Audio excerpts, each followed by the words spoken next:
Hi guys, today let me show you how easy it is to add custom accent colors in Windows 10. This is a very easy guide for Windows 10 and let's take a look.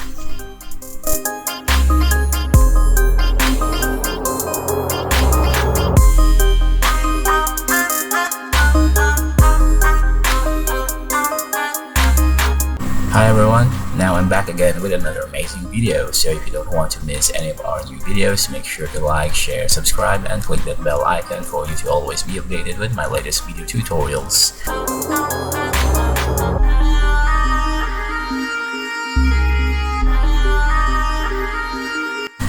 So right now we're going to change Windows 10's accent colors, the shades that appears in your taskbar. In our taskbar, like this one. Right now it's currently color blue. So in start menu, settings, menus, and in some window title bars. However, by default, the operating system only allows you to choose from a predefined palette of 48 colors. And if you want your taskbar to exactly match your company's logo shade, or if your favorite hue or of yellow isn't one of the default 4 dozen, then there are a couple of ways to add your own custom hue.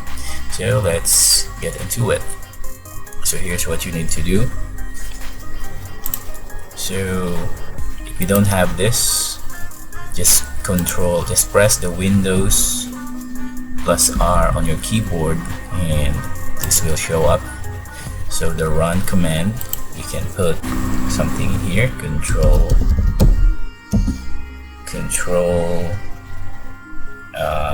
color, then press OK. So you will be routed in this page. So go to the colors and here it is. So right now when we click the start menu, it's currently color blue.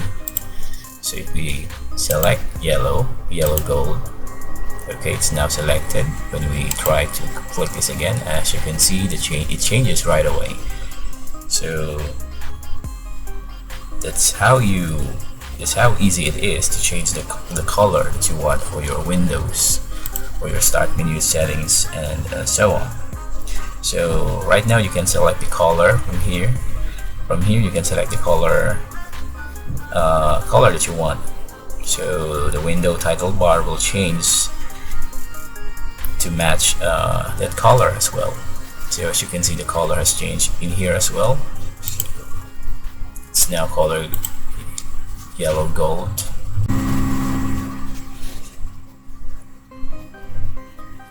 And if you want a custom color, then just press this plus icon and you can choose. Here's the preview and you can choose which color you want. So as you can see, it changes. So when you want to use the RGB mode, then just put in the numbers in here. So red, green, blue for RGB. Then you can also use the hex for the colors, and then press the done if you prefer to do it like this. So that's it, and let's just update this to just like that, and then let's close this, and as you can see, it changes now. This will become my default color. So that's it, and I hope you have enjoyed watching and learned something in this video. If you have something to say about this video, please don't hesitate to leave the comments below. Thank you for watching, and I'll see you in my next video.